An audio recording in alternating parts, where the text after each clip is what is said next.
जी, क्या नाम है आपका? मंगल सिंह सैनी। मंगल सिंह जी, आज जो कार्यक्रम चला पंजाब में, क्या कार्यक्रम होता है और क्या करते हैं?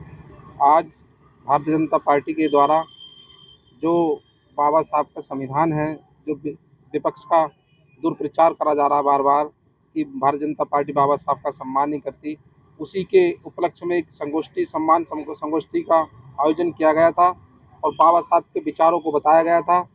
भारतीय जनता पार्टी के सभी कार्यकर्ताओं से निवेदन किया गया था कि गांव-गांव जाकर बाबा साहब के विचारों को लोगों को बताएं।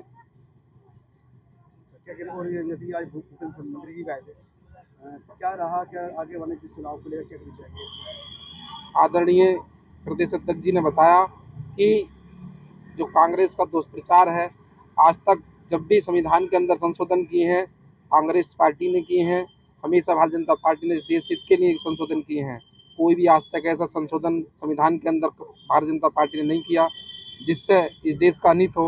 हर समय देश के हित की बात करती है पार्टी और आगामी चुनावों को लेकर देखिए बड़े आदरणीय प्रदेश अध्यक्ष जी का जो आदेश होगा वो मान्य है। आज मुरादाबाद पंचायत भवन में भारत रत्न डॉक्टर भीमराव अम्बेडकर जी के सम्मान में संगोष्ठी का आयोजन किया गया था, जिसमें हमारे मुख्य अतिथि के रूप में अभिनव प्रकाश जी जो दिल्ली यूनिवर्सिटी में प्रोफेसर हैं वो आए थे और रामाशंकर कठेरिया जी जो पूर्व केंद्रीय मंत्री हैं वो भी आए थे और माननीय प्रदेश अध्यक्ष चौधरी भूपेंद्र सिंह जी भी आए थे, जिन्होंने बाबा साहब के सम्मान में जो भारतीय जनता पार्टी ने कार्य किए हैं उनके बारे में विस्तार से अवगत कराया।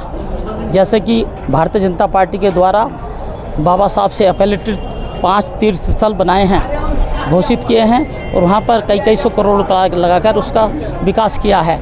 जैसे जहाँ बाबा साहब का जन्म हुआ मऊ छावनी में, उसको तीर्थ स्थल बनाया है। और दूसरा जहाँ बाबा साहब ने अंतिम सांस ली थी दिल्ली अलीपुर रोड को, जहाँ उनका मकान था, उसको राष्ट्रीय स्मारक बनाकर तीर्थ स्थल बनाया है।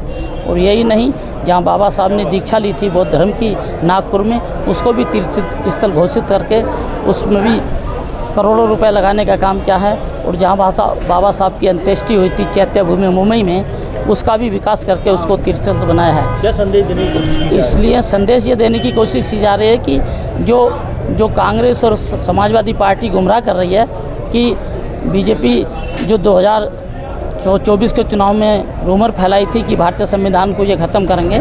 और मैं बताना चाहता हूँ, यदि भारतीय संविधान को सबसे ज़्यादा कमज़ोर करने का काम किया है तो कांग्रेस सरकार ने किया है। 106 बार संशोधन हुए हैं, उनमें से अकेले कांग्रेस ने 75 बार 90 बार संशोधन किए हैं और भारतीय संविधान को कमज़ोर करने का काम किया है। और जो पीडीए बात कर रही है आज माननीय अखिलेश जी, जो यूपीए की सरकार थी और केंद्र में लोकसभा और राज्यसभा में जो आरक्षण में जो पदोन्नति में उन्नति जो संशोधन लेकर आया गया था, उसको राज्यसभा में पास करा दिया गया था, किंतु जब लोकसभा में आया था तो उसी आरक्षण को समाजवादी पार्टी के सांसद जयवीर सिंह ने फाड़ने का काम किया था और आरक्षण को कमज़ोर करने का काम किया था। और जो एसडीएम थे वो तहसीलदार बन गए थे हमारे एससी के लोग, और जो सीओ थे वो इंस्पेक्टर बन गए थे। इसी प्रकार से